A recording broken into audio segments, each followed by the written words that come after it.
আসসালামু আলাইকুম, সকলে কেমন আছেন? আলহামদুলিল্লাহ আমি ভালো আছি। আর যেটি মতলব পিজন চ্যানেলের পক্ষ থেকে সবাইকে শুভেচ্ছা ও অভিনন্দন। আজকে আমরা যে একটা লফট ভিজিট করতে আসছি, যেই ভিউটা আমি আপনাদের দেখানোর চেষ্টা করতেছি, এটা দেখে অনেকেই বুঝে ফেলছেন যে এই লফটটা কোথায় অবস্থিত আর এই লফটটা কার। আবার অনেকে নাও বুঝতে পারেন। তো আমি আছি বর্তমানে চাঁদপুর এসটি হৃদয় ভাইয়ের লফটে। এই হচ্ছে যে আমাদের হৃদয় ভাই।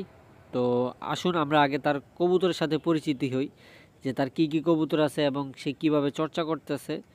তো চর্চার বিষয়ে পরে যাই, তো আমি আগে আপনাদের কবুতরগুলা দেখাই আর এর সাথে আমি কিছু কথা বলি।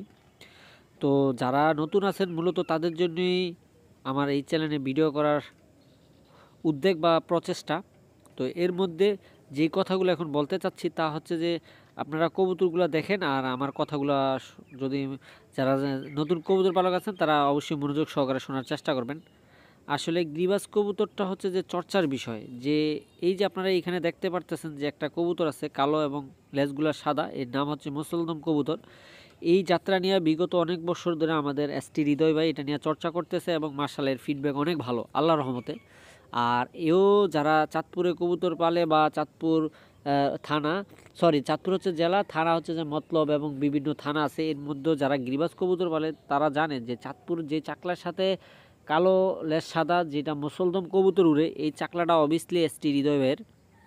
তো বিষয়টা যেটা কথা বলতে আসছি সেই বিষয়টা হচ্ছে যে মূলত কবুতরটা হচ্ছে যে চর্চার বিষয়, যে গিরিবাজ কবুতরটা হচ্ছে যে মূলত একদম সম্পূর্ণ চর্চার বিষয়।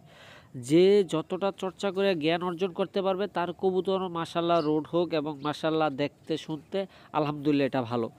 তো এটা হচ্ছে যে মূল বিষয়, যে অন্য আদার যে কবুতরগুলো আছে, রেসার কবুতর আছে, বিভিন্ন কবুতর আছে, তার জাতগুলো আপনার কালেক্ট করলেই ভালো ফিডব্যাক বা রেজাল্ট পাইয়া ফেলবেন, কিন্তু গিরিবাজটা একদম টোটালি ভিন্ন। তো এটা হচ্ছে যে চর্চা করার বিষয় এবং এটা যে যতটা সম্ভব চর্চার মগ্ন থাকবে এবং যার মেধা যতটুকু প্রখর, তার আলহামদুলিল্লাহ কবুতর ততটা প্রখর হবে ইনশাল্লাহ।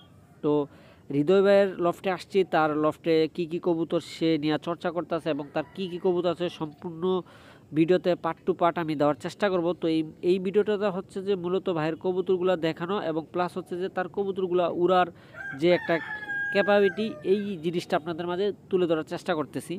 তো যে জিনিসটা বললাম যে কবুতরটা হচ্ছে চর্চা, মূলত হচ্ছে যে আমরা হৃদয়ের বাসায় 9:35 পর বাসায় আসি এবং তাকে আবদার করি তার কবুতরগুলো উড়ানো যাবে কি না। সে বললো যে হ্যাঁ ভাই, নির্দ্বিধায় কবুতরগুলো এখন উড়ানো যাবে। তো মার্শাল্লাহ কবুতরগুলো উড়াইছে হচ্ছে যে 9:40-45 দিকে। তো আলহামদুলিল্লাহ সেই কবুতরগুলো আল্লাহর রহমতে নামছে 11টার পরে।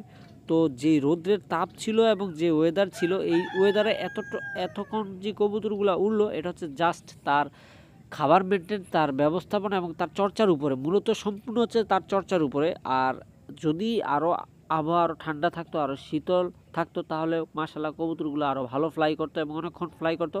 তখনও নামতে চায় না, আমরা ছাদ থেকে নাইমা জামু বিদায় কবুতরগুলো নামানো হয় এবং বাসায় রাইখা যাওয়া হয় আর কি। তো জানি না কতটুকু এই ভিডিওতে আমি ভাইয়ের চাকলাটা দেখাইতে পারতেছি। মার্শাল্লাহ চাকলাটা অনেক সুন্দরভাবে কবুতরগুলো উঠতেছে। এ এটা আপনারা দেখতে পারবেন, আমি দেখতে পারবো, এটা আমরা আনন্দ পাবো। বাট এই জিনিসটা করতে কতটুকু চর্চার প্রয়োজন, এটা যে একজন কবুতর পাখাল আছে উনি জানতে পারবে। তো এই হচ্ছে যে মূলত কথা। তো ইনশাল্লাহ এই ভিডিওটা আমি এইখানেই শেষ করার চেষ্টা করব।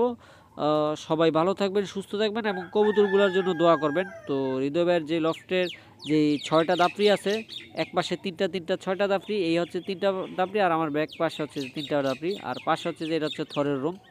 তো সবাই দোয়া করবেন ভাইয়ের লফটের জন্য। এই ভিডিওটা এখানেই সমাপ্ত করছি। আসসালামু আলাইকুম।